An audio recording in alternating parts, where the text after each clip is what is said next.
दो गुना ज्यादा वोट यानी 58,835 वोट हासिल करके फिर से पश्चिम बंगाल के सीएम बनी है श्रीमती ममता बनर्जी। जीत के बाद मीडियाओं से बात करते हुए ममता बनर्जी ने बताया, চক্রান্ত অনেক ছিল, সব চক্রান্তকে জব্দ করে দিয়েছেন বাংলার মানুষ, ভবানীপুরের মানুষ। তারা আমাকে নতুন করে উৎসাহ জুগিয়েছেন, নতুন করে প্রেরণা জুগিয়েছেন, আরো কাজ নতুন করে করবার জন্য ভবানীপুরের মানুষ আজকে আমাকে যে উৎসাহ দিয়েছেন, আমি চিরঋণী। আমি চিরকাল, আমি শুধু নয়, আমার দল থেকে শুরু করে আমাদের তৃণমূল কংগ্রেসের সব পরিবার থেকে শুরু করে সারা বাংলার মানুষের পরিবারের থেকে শুরু করে আমরা সকলে তাদের মনে রাখবো। আমাকে অনেকে বলছিলেন ভি দেখাতে, আমি ভি দেখাবো না, আমি তিনটে দেখাবো। তার কারণ আমি তো একা লড়ছি না, আমার সাথে আমার আরো দুটো কলিগ লড়ছে। আমি এত সেলফিশ নই, আমার জঙ্গিপুরে মন পড়ে আছে, শামসেরগঞ্জে মন পড়ে আছে, কাজে আমি তিনটে দেখাবো। থ্রি মিনস আমরা তিনটে সিটে লড়াই করছি, থ্রি মিনস আমরা তিনটে সিটে লড়াই করছি, তিনটে সিটে আমরা লড়াই করছি। জঙ্গিপুর, শামসেরগঞ্জ, ভবানীপুরের রেজাল্ট আউট হয়ে গেছে।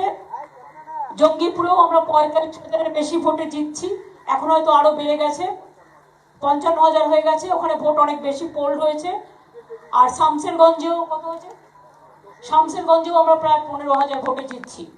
কাজে 1, 2, 3 মানুষকে ধন্যবাদ দিন, মামাটি মানুষকে ধন্যবাদ দিচ্ছি, কৃতজ্ঞতা জানাচ্ছি। এরপর আমাদের 4টে ইলেকশন আছে, বাই ইলেকশন।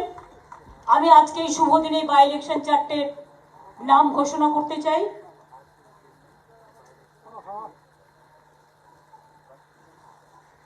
শান্তিপুরে আমাদের বাই ইলেকশনে কন্টেস্ট করবে রাজকিশোর গোস্বামী, সরি নামটা একটু ভুল হয়েছে, ভোজকিশোর গোস্বামী। ওরা গোস্বামী পরিবারের এবং ঠাকুর পরিবারের আর কি ওদের সাথে সম্পর্কিত, সুতরাং খুব ভালো ক্যান্ডিডেট হয়েছে। শান্তিপুরের মানুষের কাছে আমরা আবেদন করবো এবার ভোটটা আমাদের দিন, বিজেপিকে দিয়ে কোনো লাভ নেই, ওর 32 বছর বয়স।